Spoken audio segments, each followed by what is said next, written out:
Hi, everyone, and welcome back to Books and Booze, the series where us opinionated lushes invite on indie authors to talk about their book and read a little bit of their stories. I'm going to pass it to Dawn to introduce this week's author.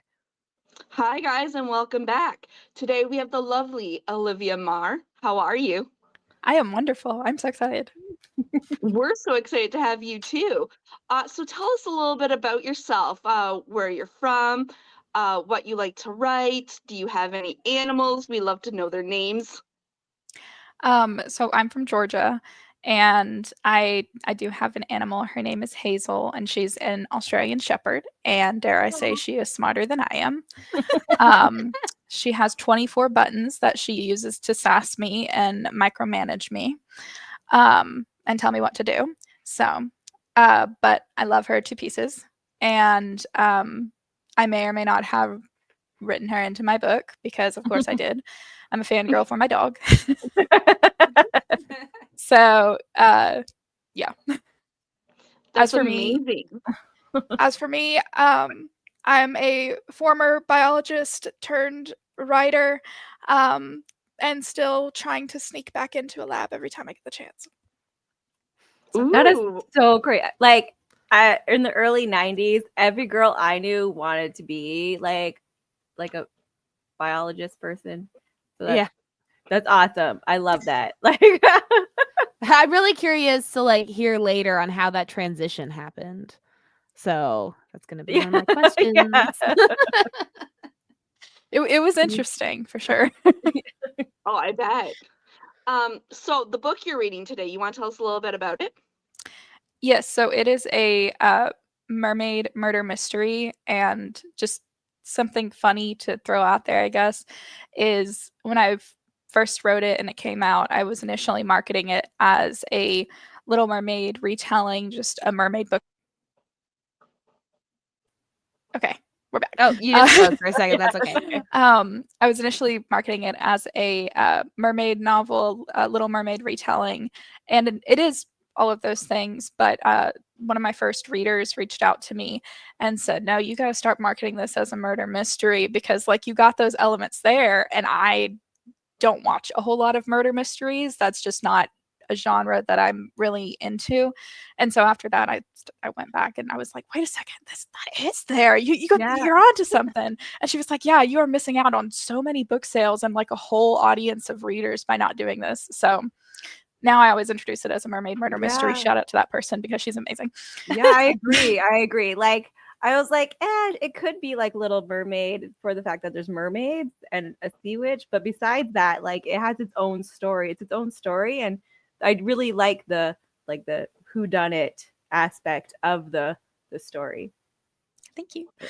Which is unique, right? Like I haven't heard of anything like that before. Yeah, it's like a fantasy like murder mystery. Like you like combine like these two worlds together. Suspense, like a fantasy suspense. Well done also. Like it Well, when I first started writing it, I was in high school, and I didn't really understand copyright laws at the time, and I wanted to write it so bad, but I was terrified of like, oh my God, Hans Christian Andersen's descendants are going to come after me legally, and they're going to take away everything, all of the $15 I have in my pocket from working at Golden Corral, and that's my future's going to be over, and they're going to sue me. So I like the first the first draft that I wrote by the end of high school, I was like, okay, I have to change. Like, I want people to know it's based on the Little Mermaid and get that vibe, but I have to change enough of it. And by that time, I was like, okay, I'm not ripping out 100% of this book to start over. Like, I got some stuff down.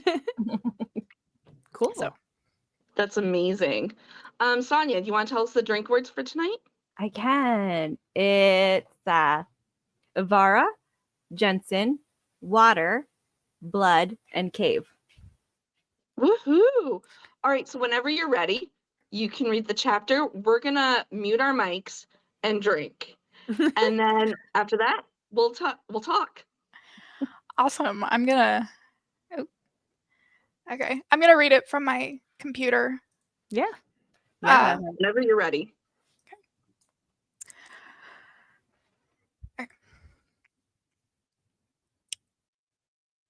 Chapter 42.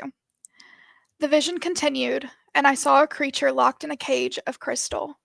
It beckoned to taste new flesh, the flesh of those that walk above. An excerpt from the prophecy of the Dolah as it was first recorded by the Myrrh of the Arkstone in the year 1207. Ivara, 1604 AD. With the help of Jensen's map, they set off down the King's Road towards Martha's Inn, their agreed starting place. As much as Ivara didn't want to admit it, she wasn't actually sure where Skyla's cave was, much less if the witch would still be there. Jensen, for his part, had given her a go at the map, but whereas maps under the sea were reliant on the depths of cities and kingdoms in order to show locations, Jensen's map mimicked a bird's eye view of the kingdom. Merely looking at the map was enough to disorient her. It was paramount now that she return to the Arkstone and report her information. Yet Ivara wondered if it would even be worth the trip to return, or to return to Makol first, since after all, that was why she had been sent away. Regardless, she would need to become Myrrh again, if it was even possible. She would start with Skyla, the Sea Witch. She was likely to know more than she was letting on, and perhaps with some bargaining, Ivara could convince the witch to be a bit more helpful. "I'm surprised you wanted to come along," Ivara said once they were on the road. "You really thought I'd let you, a foreigner, and a Myrrh of all things, go visit a witch without any supervision? Don't be daft. Besides, our last two outings, it's clear... Besides, after our last two outings, it's clear that with as much trouble as you attract, an escort is a necessity." His tone was lighthearted, but Ivara sensed an inkling of worry behind his words. "So, is it a matter of trust, or do I just strike you as a maiden in need of saving?" she teased, flipping her hair behind her shoulder flirtatiously. "It's always a matter of trust, Ivara. Anyone who tells you otherwise is likely trying to take advantage of you." "And here I was thinking that you cared about my well-being." Ivara smirked at her riding companion. "I do, actually." "Oh? If you must know... Okay. If you must know, I find you quite magnetic. And aside from nearly getting killed, I quite enjoy our little adventures." "Good.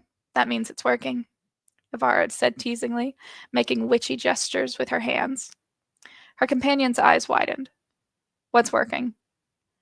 "Oh, you know, the spell I put on you when we first met."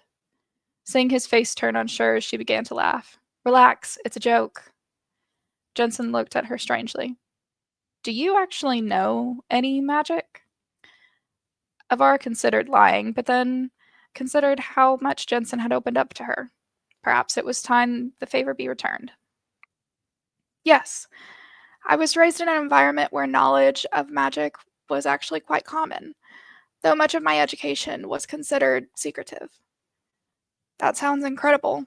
When I was a boy, I used to pretend to be a sorcerer, much to my mother's dismay," he chuckled. "What did your mother think of you learning magic?" Ivara thought for a moment. She hadn't seen her mother's face since the day she had first arrived in the Arkstone.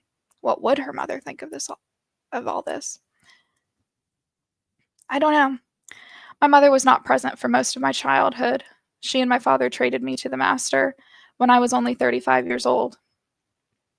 "Your parents gave you up?" "It was more like a trade. Makol, my home, was suffering from a terrible plague at the time. As Lord of Makol, it was my father's job to solve the problem and look out for the wellness of the Myrrh who lived there. My father and mother had heard of the miracles that happened in Arkstone. It was rumored that in the Arkstone the dead spoke, shadow and light were bent as water is by a wave. But the master of the Arkstone, the one responsible for all these miracles of magic, always demanded something in return. More often than not, this price was a child, preferably a female, though once he did allow an infertile male to join us." "So your parents just sold you like livestock to a stranger and what, hoped for the best?" Jensen's face twisted in disgust. Ivara was surprised at how angry and defensive he sounded. "It wasn't so bad. Had it not been for the nightmares, I probably would have stayed. Nightmares? You left because of a few bad dreams? What? We're here. Avara pointed to the town as they rode up in tandem. She was not ready to divulge all of her secrets to this human, no matter how much she fancied him. Ahead of them were the houses of peasants and commoners, and at the center of it all, a familiar inn. And not far off, Avara could see the docks in the dim light. They steered the horses towards the village. Avara watched delightedly as the town seemed to come to life around her. Children playing on the side of the road, women washing clothes and hanging them up to dry, merchants selling their wares, each walker going about his or her life. The sight of it reminded her of Mako and nearly brought her to tears. They hopped off their steeds and found a place to tie them up close to the tavern. You said you know where this cave is? He asked. His dejected tone told her he already knew the answer. No, actually, not precisely. Though I remember a man took me from the cave to Martha's, and it wasn't too long of a ride, so the cave can't be that far. Damn, I was hoping these specifics would come to you on the ride, with your memory improving and all. That's fine. We'll just have to make do. He took a deep breath and swatted a fly buzzing around his temple. What's wrong? Jensen pointed to the sky. See that? Avara nodded. It's midday, which means even if we knew exactly where the cave was located, we'd still barely make it back to the castle tonight. But we don't know where it is. Yeah, that's the problem. And spending the rest of the evening would be a waste of time. And spending the rest of the evening looking would be a waste of time, Jensen sighed. All right, how about this? I'll get us a map from one of the locals. I'll see if I can find any that mark caverns or wells and such. Meanwhile, you go get us some rooms to stay in at Martha's Inn. Here, take this. He handed her a purse filled with coins. What about you? Jensen pulled out another purse and jingled it in reply. We'll meet back at Martha's in an hour. She watched him walk off towards the market before turning and making her way to the inn. It seemed like just yesterday Martha had taken her in, taught her the language, and helped her recover from her transition into a human. She went to open the doors, attempting to calm her nerves. The interior of the inn had been decorated with flowers and furs, and though there were not many patrons given the time of day, the few that were present seemed in high spirits. Martha stood in the back, filling a tankard, but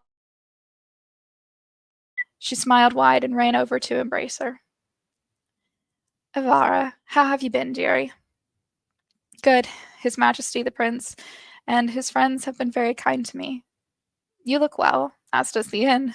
Avara gestured to all the flowery decorations. Do you like it? We're getting ready for the spring festival. If there's any holiday that will get you in a festive mood. She trailed off, lost in thought for a moment. But you never said why you were here. Has something happened?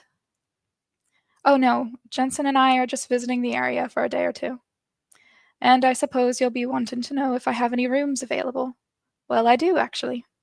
The plump woman strolled over to her books and tabbed through them. Ah, here we are. She frowned. Well, I'll be. What is it? Seems I only have one room left. With a single bed, but if you brought company, I can always hole up a sleeping mat. What'll it be? Vara bit her lip, her breath shortening. I'll take it. She handed her the coins and followed as Martha led her up the stairs past her old room. All right, here you go. The innkeep handed Avara the keys. If you need anything at all, don't hesitate to ask, Martha said before heading back down. Avara walked into her room and sat quietly on the bed. Various questions buzzed around in her mind. What would she say to Skyla? Was it safe to return? Did she even want to return? She hated herself for even thinking it, but the longer she stayed here, the more attached she grew to this world, to the realm of humans, their languages, their clothing. Even the ways in which they laughed were different. Yet she couldn't remember a time when she had been happier. Duty called her back to the Arkstone, just as family called her to return to McCall. But here she had no duties. She didn't owe anyone anything.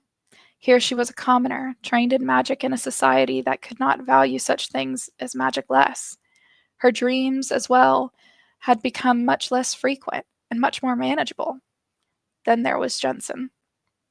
The human male seemed to be warming to her at an increasing pace.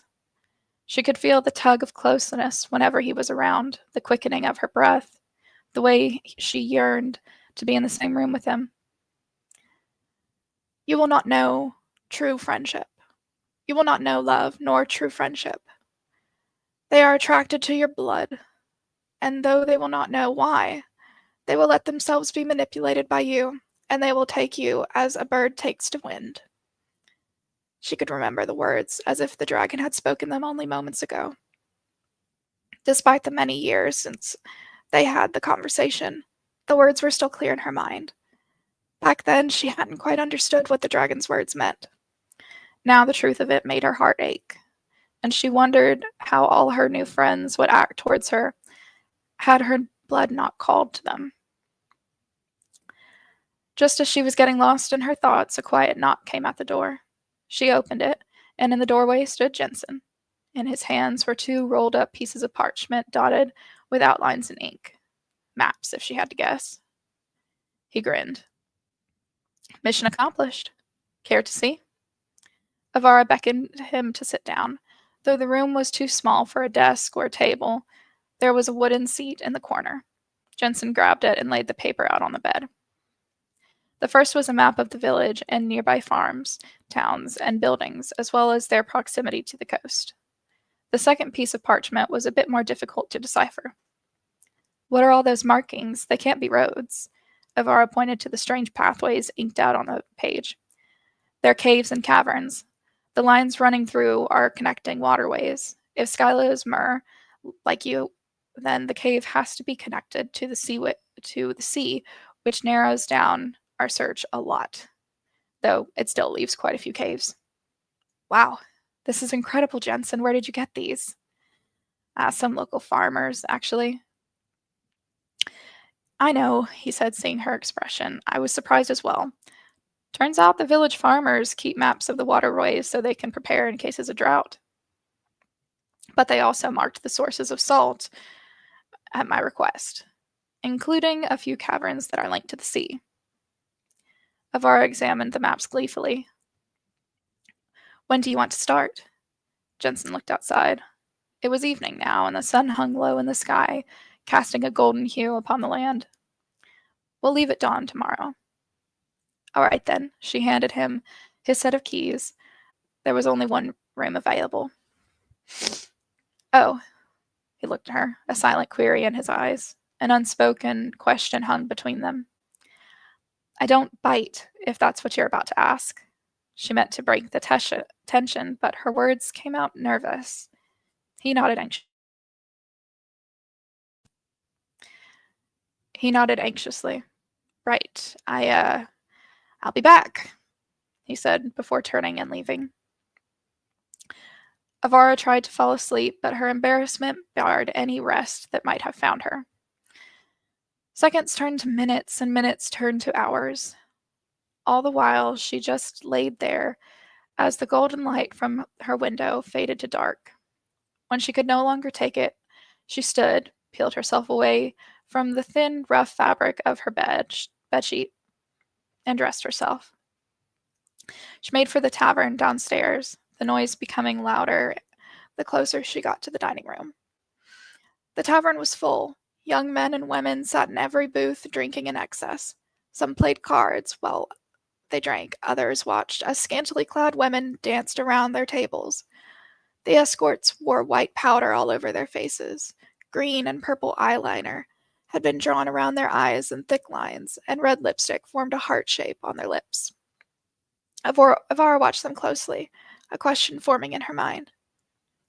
They're just dancers, Martha said, coming up behind her. What? They're dancers from Madame Madeleine's brothel across the way. Folk come here to eat and drink and then stumble on out so the Madame's girls can take them for a whirl. Smart, but I thought the Madame only employed a few women in such trade. Martha chuckled. Oh, these girls aren't harlots. They're from the neighboring villages. the madam offers to pay for their trade schools or dowries in exchange for a few years of entertainment.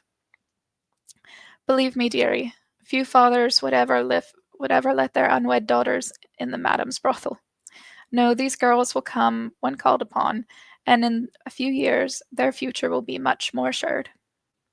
Avara considered it for a moment. What to her eyes seemed like an outrageous party with all sorts of men and women was so much more. She was once more reminded of the incredible complexities of these humans. And you took the madam up on her offer immediately? Well, to be honest with you, when the madam first mentioned it, I was hesitant. This is a proper establishment, I told myself. Didn't want to be associated with the type that takes part in such, but the tavern was low on patrons after you left. We were struggling. To be honest, I was planning on closing shop within the year. But now, well, suffice to say, it's the best decision I've ever made. They made small talk for a while after that. When a seat opened up, Avara gladly took it and handed over a few coins to Martha to buy some food and drink. She sat there for an hour or so, watching the dancers, the drunkards, the bar fights, the card games. All of it was so different from anything she'd experienced back home. When the tavern started to get too rambunctious, Avara took her last sip of drink and headed outside. She could remember countless nights spent gazing at the stars and moon as the waves moved her around, but tonight there were no waves, only a cool breeze which filled her hair, making it flutter in front of her face. She shivered and watched as a drunk patron stumbled out of the tavern, his drink still in hand. He was an older man, but even intoxicated, he knew his way. He did not waver in any direction as he made his way to the brothel. Avara watched him curiously. A beautiful blonde woman met him at the door and ushered him into the brothel. The door wasn't open for long enough for Avara to see much else. Many of the building's windows were shut or otherwise blocked out. In one window, a man stood gazing out at the patrons below. He wore only his trousers, and though he was in the top window, his short red hair gave him away. Jensen seemed lost in thought as he stared at the village below. Finally, he paused, meeting Avara's gaze. Jensen tensed when he saw her, but relaxed as a naked woman with ash-brown hair and blue eyes came up behind him and put a hand to his shoulder. The woman whispered something to him as she tugged him back inside. Choking on her tears and rage, Avara turned and returned to Martha's tavern. She felt like an intruder, but even more so, she felt betrayed. Though the rational part of her mind argued against her heart. Jensen only barely admitted today that he enjoyed her presence, which was a far cry from love. Besides, even if he did care for her in that way, which of course he didn't, there was the matter of celibacy. Avara had dragon's blood running through her veins, magical blood that linked her to the greatest source alive. And as such, she had given a vow of celibacy, swearing to never have children by anyone and never to pass on such power. She had never thought she might come to regret such a vow, until now. Overcome with emotion, Avara wiped at a tear with her sleeve. She entered the tavern and quickly pushed her way past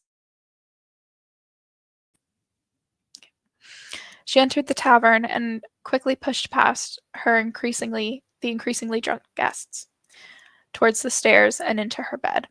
Her brief foray hadn't been enough to induce sleepiness, but rather the opposite effect. She could not calm her swirling thoughts, so instead she lay there staring at the ceiling. Thus she was still awake when Jensen came stumbling into the room. His shirt was poorly buttoned and his hair tousled. He took a few steps into the room and froze, seemingly forgetting their sleeping arrangement. "I can explain," he said by way of introduction. "No, you can't, and besides, it's none of my business who you sleep with." "Avara, it's not what you think. I didn't sleep with her." Her gaze hardened. "Why did you lie to me?" What? "You said you enjoyed my company, that you cared for me." "Why say all that? It's not like I'll be around much longer." "So why?" she whispered. He tried to reach for her, but she pulled away. "I do care, Jensen let his head fall into his hands in frustration. I do care for you. That's the problem.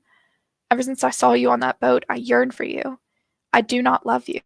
I just yearn for you. It's unnatural. Say what you mean. Avara knew his words before they left his mouth, but still, she needed to hear it. I just kept thinking to myself, what if it's a spell? What if I've been enchanted? He threw up his hands in frustration. So I shacked up with a whore, thinking maybe, just maybe, it could put me off of you. Break whatever this is. And? Did it work? She whispered. He looked like he wanted to scream at her. If it worked, I wouldn't be crawling back to the witch that is holding my heart captive. Witch. It surprised her just how much the word stung. She felt several warm tears fall down her face before she mastered herself enough to speak. It's my blood. Something about the magic in my blood makes people care for me. It's like a survival instinct. I can't control it, she said, looking away from him. I'm sorry. The creak of the floorboard was the only sound as Jensen walked over and took her head in his, gently lifting her chin until she was staring into his brown eyes. Well, if you can't defeat them. She had only a second for the confusion to register on her face before his lips were pressed against hers. Avara had never kissed another in such a way. It took her mind a moment to realize what was happening. But by that time, her body had already committed to the act. She pressed herself against him and leaned in to kiss him. Her hands counted the scars on his back as he finished taking off his blouse, leaving only his trousers. For the first time in her life, she didn't want to go back to the dragon or to McCall. All she wanted was this moment. She wanted to capture it in a bottle and carry this feeling of his hands and her hair for the rest of her life. So she did. Her eyes rolled back in her head, and she let her golden blood take over. Her sense of touch came alive, and her breathing came in quick gasps. Her mind whirled like a scribe capturing every detail, and she grinned with the knowledge that for tonight at least, her dreams would be splendid. When morning came the following day, Avara struggled to pull herself out of bed due to exhaustion. Becoming human had been difficult and strange in many ways, but she never would have guessed how tired she'd be or how much her body would need to sleep on a daily basis. A knock came at her door. Knowing it was Jensen, she hastily finished dressing and opened the door. He didn't enter, but instead stood at the doorway holding the 2 maps from the previous day. Ready? He asked, offering her some breakfast. It's not even first light out. It will be once we set out. Avara followed him out, and together they untied the horses and set out. While her verbal aspects had far improved, her written allegorian was still quite lacking, as was her reading of the language. Thus, it was that she trusted Jensen to lead them. The morning ride was silent at first, neither of them wanting to bring up the obvious, until finally Jensen broke the silence. So this spell, golden blood, from my master, she corrected him. Right. So this blood, does it put a trance on everyone you meet, or just... He trailed off. Just what? Well, do you have to be attracted to them first? She thought on it for a moment. I'm not sure. By all rights, everyone I've met in Allegor should have been weary of me, but they all welcomed me instead. Even Ravik was far less villainous than I had expected. And you can't turn it off, like with a rune or something?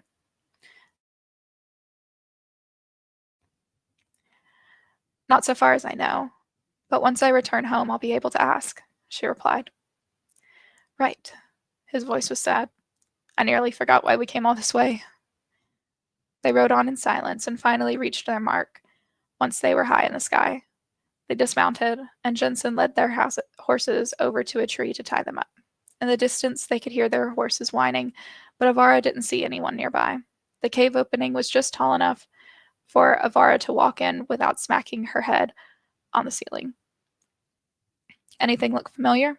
Jensen asked, hunching over as he entered. No, not really, though I suppose it does smell familiar. Smell? Jensen looked at her dumbfounded. What do you mean? It smells of She sniffed the air for a moment. Salt water and eggs that are old and rotten. He sniffed the air. Oh, wow, you're right. They walked on until it became too dark in the cavern to see, and Jensen was forced to light a candle to help them. After walking about for some time, they heard something. The rushing of water. They ran into the next opening in the cavern to find a small waterfall rushing out of one side of the cavern's wall. Avara cupped her hands together and let the water fall in before drinking it. It was salty, yet tasted cool and clean. She turned to Jensen. Are we near the sea?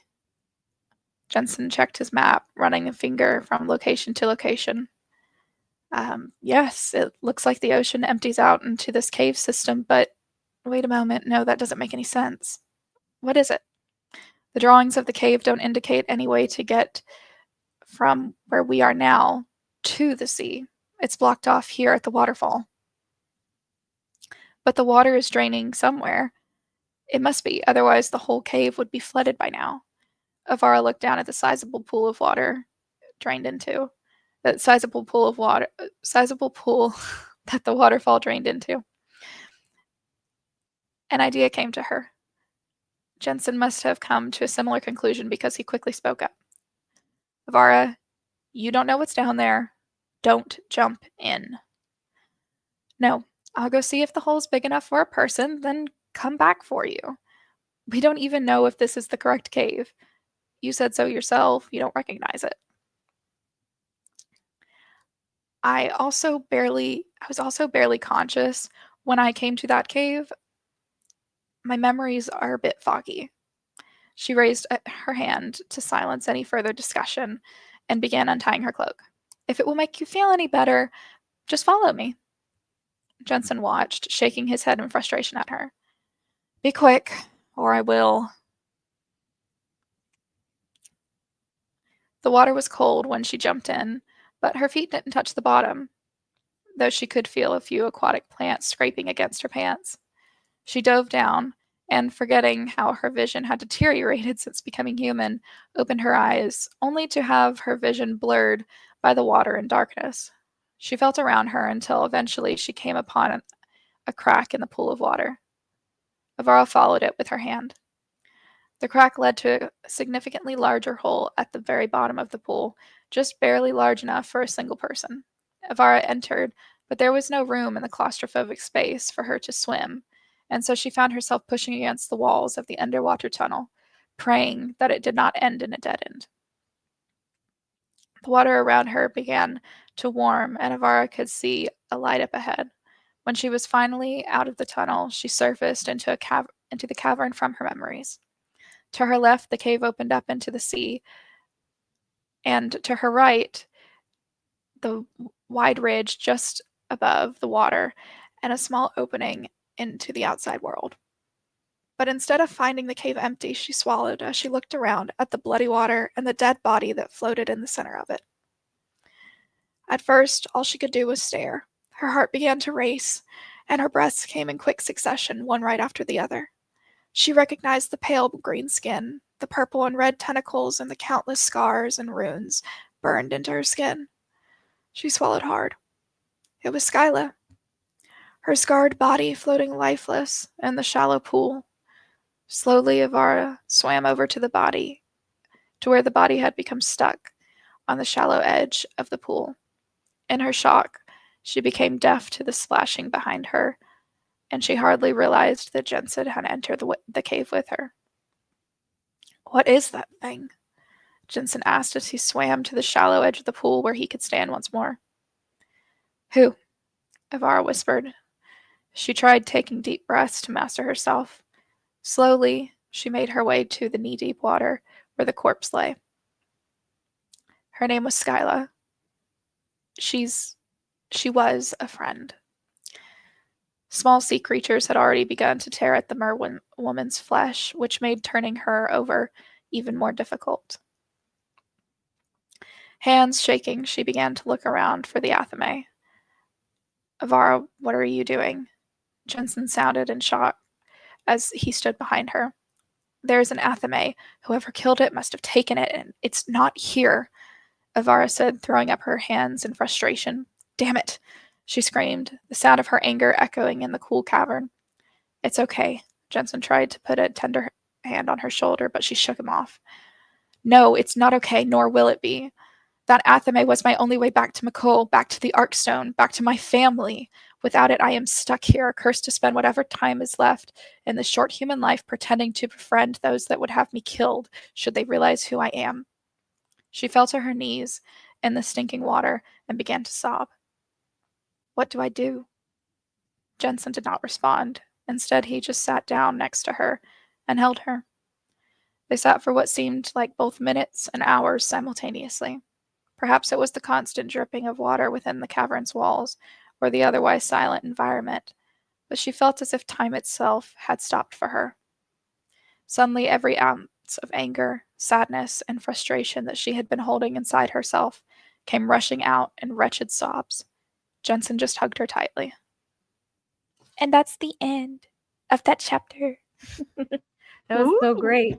that was Oh, that's great. so good. I'm sorry if I sound emotional. I get really emotional when I write or like read. Yeah. I will No, be that reading was Dr. great. Seuss and then just cry. Yeah. That's fine. I cry at commercials. Like, give me a good ad, I'm in tears. So I'm crying at least once a day over random stuff. So I mean, like, I saw a commercial for like a different country. It wasn't even a US commercial, and it was for like ceiling construction, but it was about two lizards that were in a relationship, and the wife lizard fell from the crack down to her death, and then the husband lizard committed, like, he offed himself trying to get to her, and I was bawling. I was like, fix your ceilings for these poor lizard couples. It was such an effective ad, and I don't even live there. oh man, that's like a great. safety PSA. Like I, I don't know. I Uh, was just like, you poor lizard. I would have been sad yeah. too. yeah. Why do lizards have to die so construction workers work? That's sad. Well, it was like if you, it was like a home improvement thing. It was like if you have cracks in your ceiling or in your roof, whatever, that you wouldn't otherwise fix because like maybe it's not a problem, but it was like these lizards are gonna die for your mistakes. And I was like, oh my god. Save Like, the lizards. we don't even have lizards here. Now I need to make sure that like no one's gonna fall. Oh my goodness. Sonia, do you want to start with your questions? Because I know you probably have so many. Okay. Just my one question is like a 3-parter kind of thing going on. So I just want to say I absolutely love this book, and I gave it to my one daughter so she could read it, so I have someone to talk about it with. And so far she really likes it too. But what my favorite thing about this book is not just the story itself, which is amazingly written, but the every chapter has like a passage in it, and like it just shows like how much detail you put in this world building, and I absolutely love it.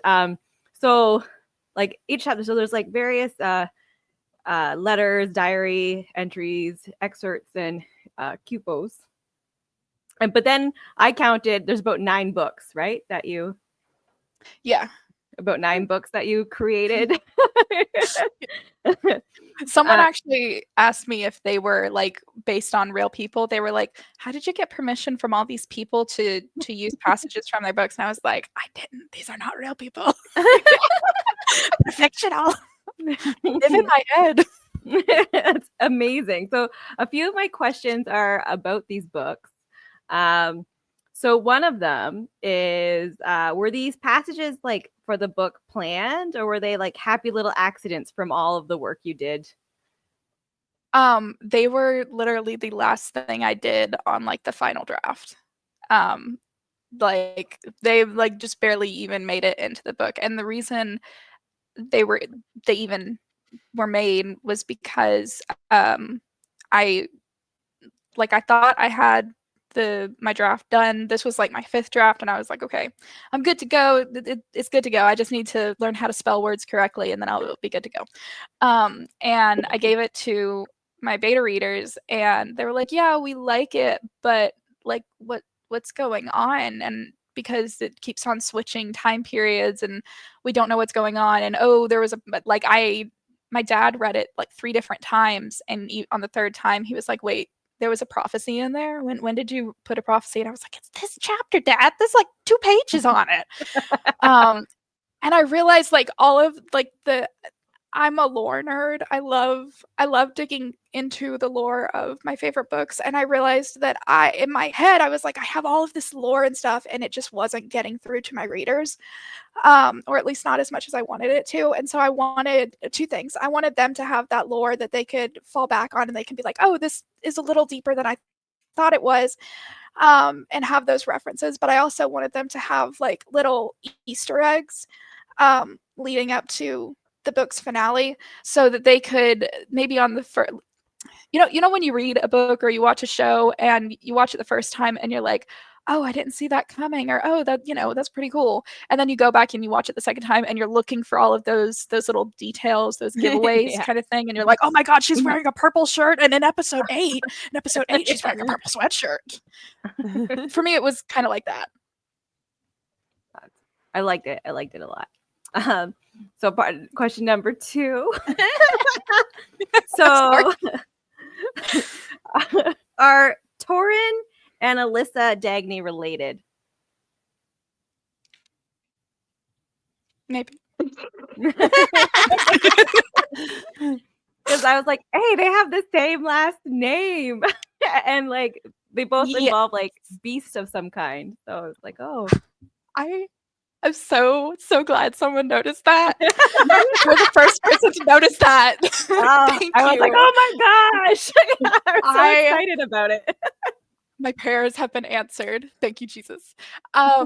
You are the first person to notice that. Yeah, so I wanted there to be a sense of isolation with Tallulah, and for that to be a large part of her arc, but I have lots of plans for her character, and a lot of, as of right now, like I'm about halfway through writing book 2 and planning book 3, and a lot of those ideas center around family. I'm sorry, I don't know why it keeps on cutting out. No, that's okay. No, you're fine. You're fine. The pauses make it so I can edit it out. So you're good. So I wanted for her like character arc to give her that found family character arc kind of thing, and that sense of isolation in the beginning, but still in the background have and say, hey, you know, from her perspective, she may feel alone, and she may feel like she's basically the last of her kind of thing. But, you know, in the broader perspective, maybe that's not the whole story, you know? It like you may feel and kind of to the reader too, like you may feel isolated, you may feel alone where you are right now in your life, but maybe there's more things coming, you know? It's good. Cool. It's exciting. All right. So yeah. My final question about all the books that are in the story. Is there anywhere that like fans of A Clash of Tides can go to like do a little more deep diving of your lore, or do we have to wait for more books to come out? Okay, so and this is not a money grab thing. This is just I needed my life has gotten busy and I needed something simple that was like beginner friendly. So I started using Patreon as like a little blog, and I have been posting at the beginning of every month. I post like a chapter from book 2 that I'm working on. But I also post like the Spotify playlist I listen to. So this is a little silly, but it's how I function and stay sane. So I before I start writing anything, I make a playlist, and then each scene correlates with the song I'm listening to. And so I'll just be like driving in the car and I'm listening to the song, and then I'm like, oh my God, this is a battle scene, blah, blah, blah, blah, blah. And then I'm like in my head, right? And then I suddenly remember, oh, I need gas.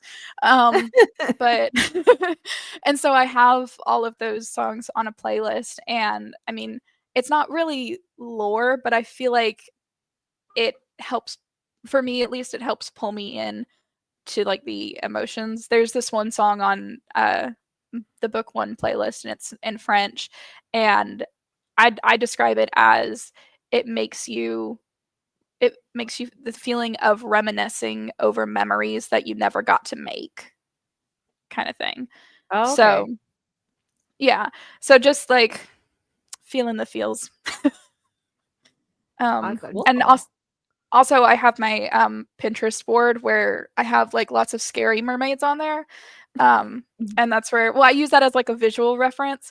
And because people are crazy creative, and there are some scary looking mermaids that people put on Pinterest, and I'm like, oh, I'm adding that to this part of my book. Oh, that's going to book 2.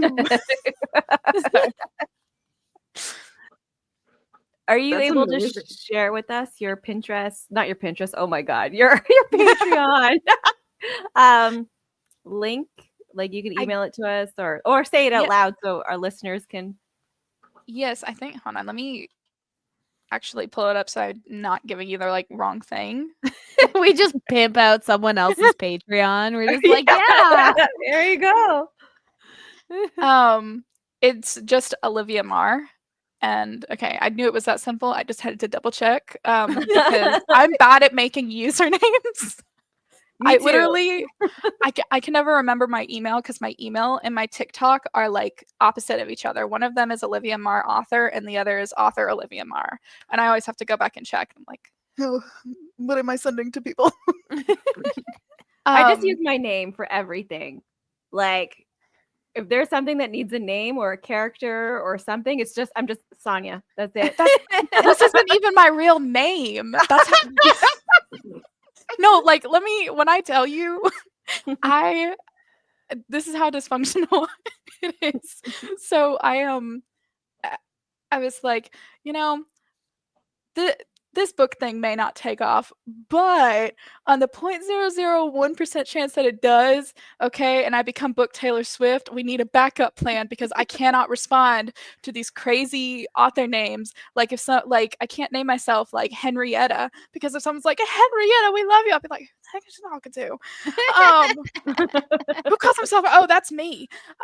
Right. So I had to make it a name that sounded just close enough to mine that like I would recognize it You if I wasn't respond to you, online. you're like, okay, yeah, that's me.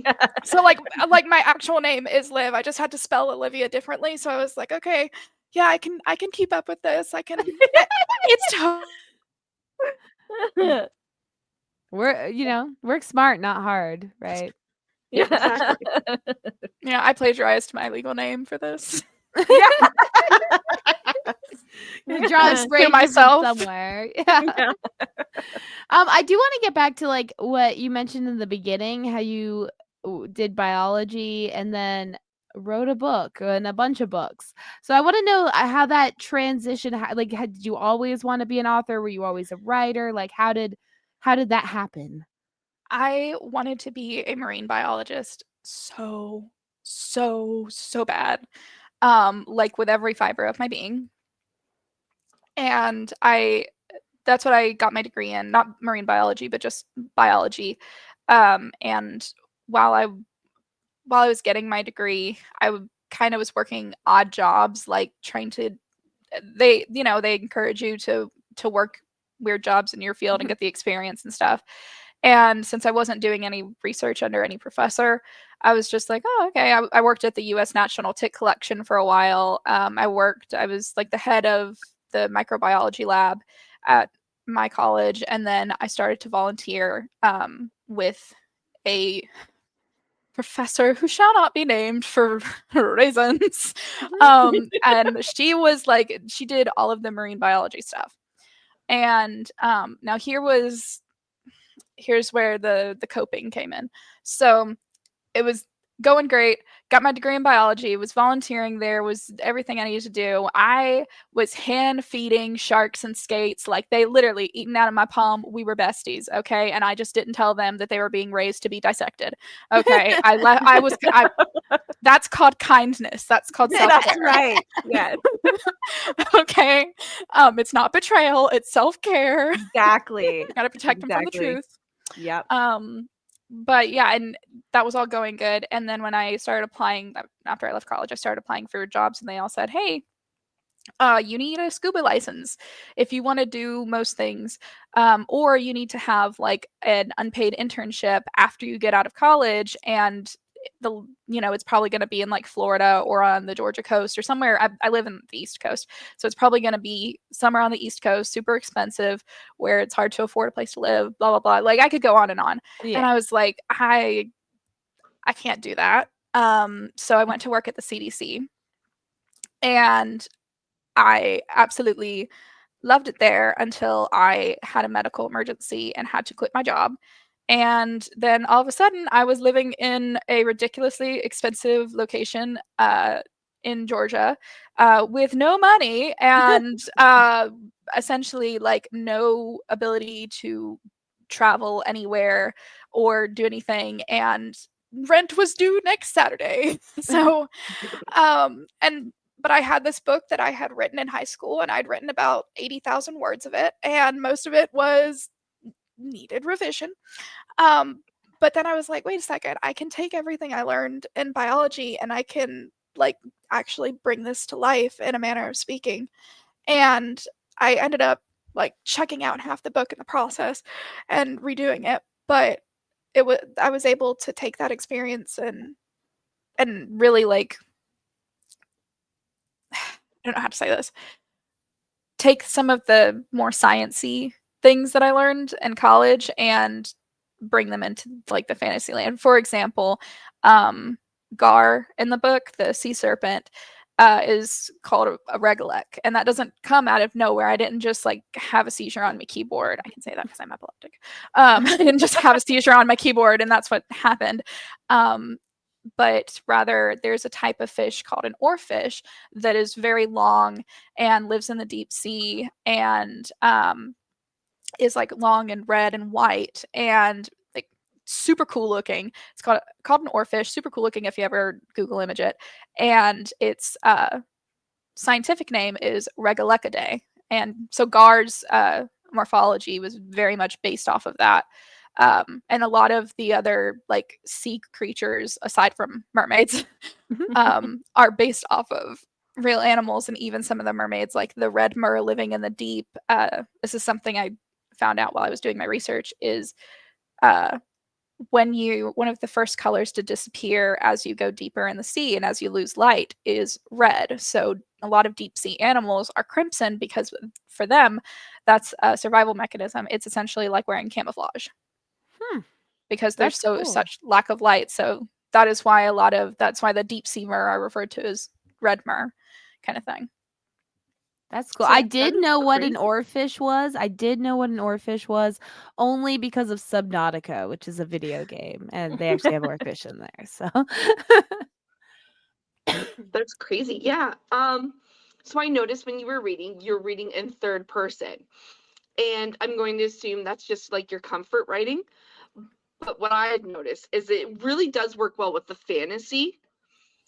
Did you feel like you always wanted to write that way, or would you ever consider writing first person in like different areas, different books? Or do you think you're always going to stick with third person? I don't know. I third person is my like it's my comfort zone.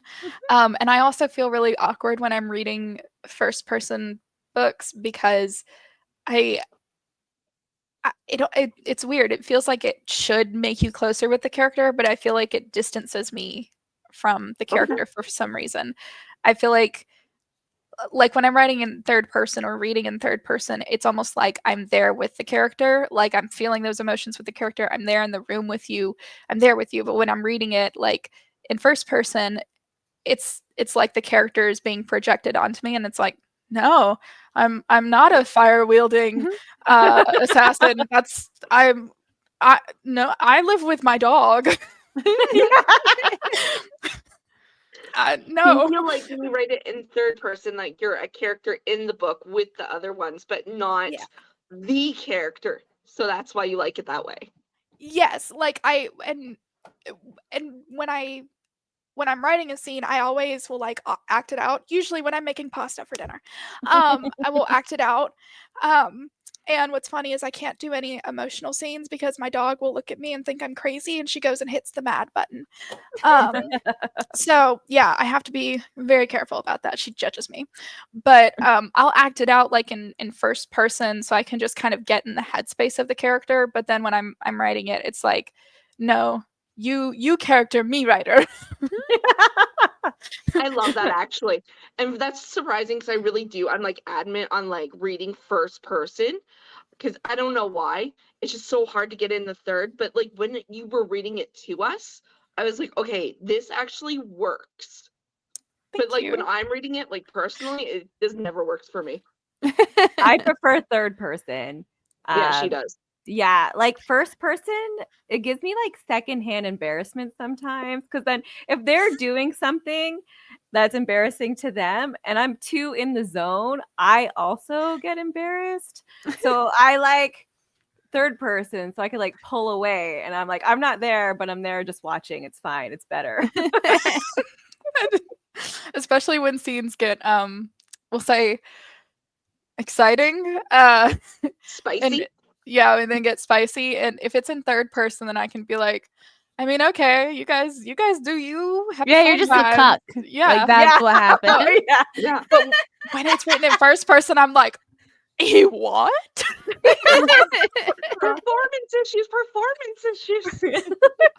I'm like, oh no, not put away the ruler. I do not consent. I do not consent. I don't want to be here. Yeah, let me leave.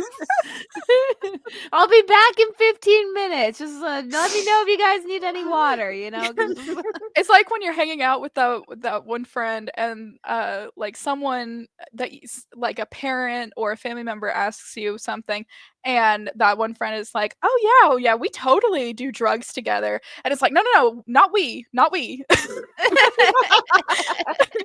Not we. That's you. I'm just there. Yeah. You do that. Not we.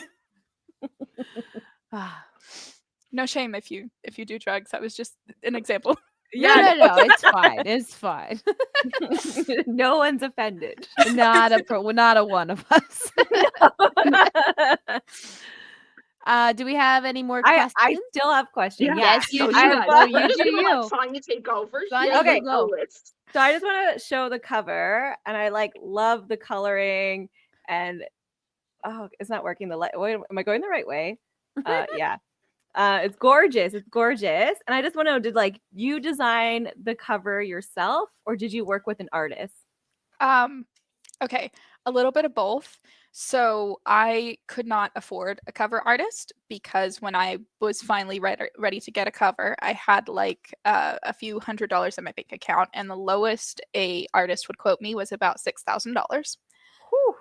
I just so it was just gonna be a blank screen, and released on Kindle if I couldn't figure something out.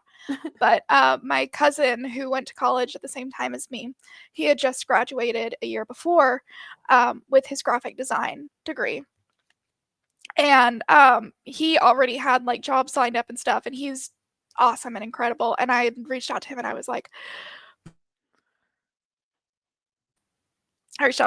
please, even if it's just a cartoon smiley face. Yeah. And he was like, okay, I'll tell you what to do. Get on your iPad and go get some Procreate stamps from Etsy, like the $2 ones, and because I cannot draw. And he's like, put something together for something similar to what you want. Like if you want 2 or 3 faces, which direction do you want them facing, and tell me what colors you want, like the skin, the hair, the eyes, and just put something together and we'll go from there. And he was able to like lower the price a lot for me, just because he is awesome. Like I have I have a tattoo that is designed by him. Okay, I will fangirl about his work forever, and nobody can stop me. But so and then I gave that to him, and he was like, "Oh, this is rough." And then he turned it into that cover. So a million shout outs to him because he literally saved my life. It's beautiful. He did great work. Yeah, I really like it. Yeah. Me too. Yeah. Wait, can I ask one more question? Yeah. Yeah. Okay. You can ask as go, Sonia. This is your podcast. Like, go for it. Yeah, You make like the this rules. is yours now. You took over. So I know you mentioned that Tallulah has her own story, kind of more arc for her character coming out eventually. But I was just worried I might have missed it in the book. Do you ever find out in this first book what happened to Lulu's dad? Like he just last you hear of him, he's gone. Like do you find out more? I'm sorry. I'm sorry. I love this story, so I get so excited. It's such a good story. You like, should be so proud of it. I'm invested. Yeah. You know, like these characters have taken on a life of their own, and I'm invested to see where it goes. But no, you don't. But you will find out in the second book. Okay. And it's there's a reason you don't find out in book one. Part of it is because I didn't want to spoil anything in book two, and also part of it was to leave me a little room to, if I want to make a couple of adjustments to her plot in book two, it was to leave me the room to do that, and not over commit to anything. But at this point, it's already in a Word document. You're gonna find out in book two. All right. I'll wait. And I'm so excited. So. Awesome. That is it for me. Are you sure? Yeah. Are you sure? Yeah. I will say there's much more to the Dagny family in book two. Okay. All right. Okay, well then after exciting. book two and everything like that, once Sonia can read it and everything like that, and it's all finished and everything like that, then we'll have to have you back on. You will So Sonia have can ask more questions. That's right. I can be like, oh my gosh, tell me more. Yeah. Well, thank you so much for coming on our little books and booze. I finished my drink while I know, you were me reading. too. Like I Yeah. had like a few pages left. I was same. like, ah, damn. That's funny. So our listeners at home, please make sure you are drinking responsibly. But yeah, if you want to plug your socials. Oh yes. Like verbally, I assume. Yes, Yeah. yeah. Okay. We will have the links like in the description of the episode, but some people like hearing them too. Okay. So Liv's Bookshelf for Instagram, Alivia Marr on Patreon, and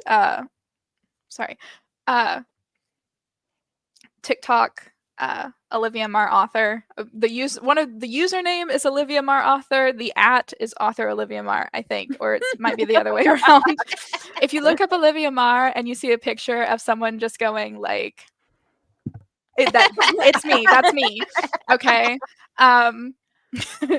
So like someone who looks way too excited for any photo, that it's me.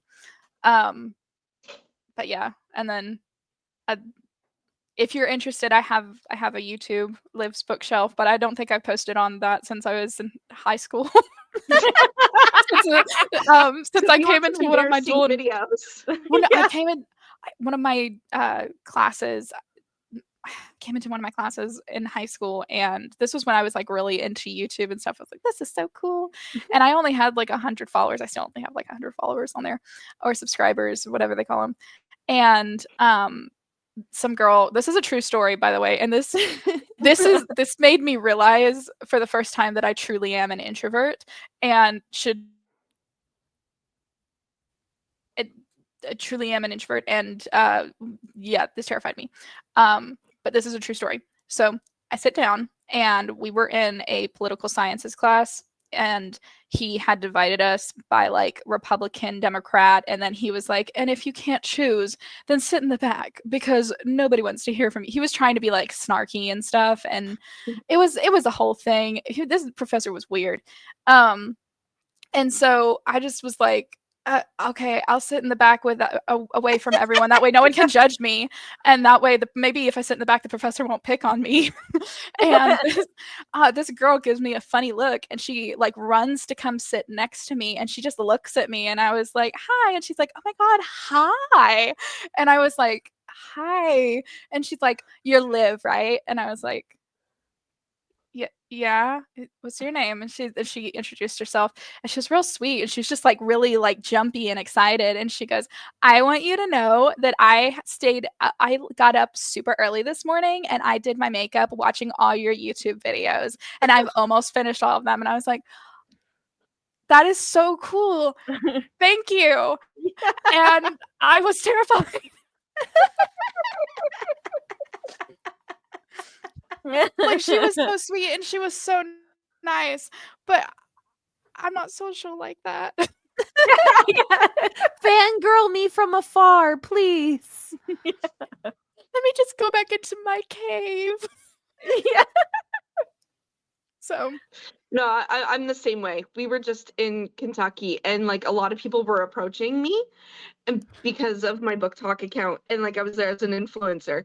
And it's very new because I'm not really a big hugger, but like the instant you're there, they're just like, "Would you like a hug?" And I'm just like, I can't say no. I'll look like a bitch. So I'm like, "Hug?" And and I got a lot of hugs. it's made so much worse because both family and friends have told me that I have like one of the strongest RBFs of anyone they've seen. I'll be out with family and they will just look over, like we'll be at dinner and they just look over at me and they're like, "What is wrong with you? Like, are you okay? You don't have to have such an attitude." And I'm like, "I'm enjoying my potato." Just let me pretend to be a hobbit and enjoy my potato. I'm having a wonderful day. I woke up and chose joy. Like, And, yeah. and they're like, "Well, you don't have to have such a bad, you're just brooding." And I'm like, "No, that's just the way my face looks." Yeah, I wake up looking like this. Like, come on. I know I look like I hate the world, but I usually don't. That's right. My Only like on like other days, just not Yeah. today. Just on the day. Today's a good day. My resting bitch face looks like a resting barf face. Like I have to like remember that like to like sometimes I'll be like, "Oh, you need to like smile or something with your face, like do an expression," because I see pictures of myself where I'm like not doing anything with my face. I'm just like relaxed, and I look like either like super hungover or I'm about to like throw up on someone beside me. I'm like, why does my face look like that? Because I don't know. We're in the same boat. We are in the same boat. Finally, someone who understands my struggle. Yeah, I'm just like, I don't know why it looks like that. I try not to. I really do. Like, I know I look like a bitch, and I might be, but I'm not Yeah. a mean bitch. That's right. I'm a fun bitch. I'm one of the nice ones. You just wear Yeah. that on a I'm a shirt. crazy bitch. Like, I'm a fun fun bitch. Yeah. Let people Yeah. know. Well, thank you so much for Oh. coming on. I guess we are gonna leave on you being a fun bitch. Yes. And Being a fun bitch. I'm so happy that I got to like sort of meet you. Talk about your book. I loved sort of meeting you too. Yeah, I like sort of meeting you. I like sort of meeting you too, by the way. I just wanted to like point that out Yeah. there. Who knows? Maybe one day we'll real meet you. One day Yeah. we'll Yeah. start stalking you. It'll be Gotta, like, fantastic. Don't worry about Meet it. up at like a book con or something. Yeah. Are you guys going to Yeah. Enchanticon? No. No. We will see each other. No, you're not. No. You won't see us there. You were so excited, but I know. no, we Yeah. we'll be there in You spirit. lead me on like that. See, now I'm a sad We're supposed to bitch. go to like, which one is it? Get witchy with it in Salem, Massachusetts next year. I think that's our next book one. Yeah. Oh. Yeah, we're from Some people know Canada. that We, one. we only go to events in the States Okay. once a year. Have to take a lot of time off work. But yeah, so all the links will be in the description below, and I guess we'll definitely have to have Olivia back on to read more eventually, so that'll be great. Again, thank you so much, and thanks for everyone that's tuning into our Books and Booze series. We really appreciate it, and it's a great opportunity for us to like meet other authors and find all these book events, and make sure to follow Dawn on TikTok to keep up with all the book news. Yes. Yeah, book news. Yeah. Book news. And we'll see you all next week with the new Books and Booze and our regular episodes on Fridays. Thank you guys Good so much. night. This was so much fun. Thank you. Thank you for coming Thank you. on. Yeah, thank you. Bye everyone. Have a good night. Bye.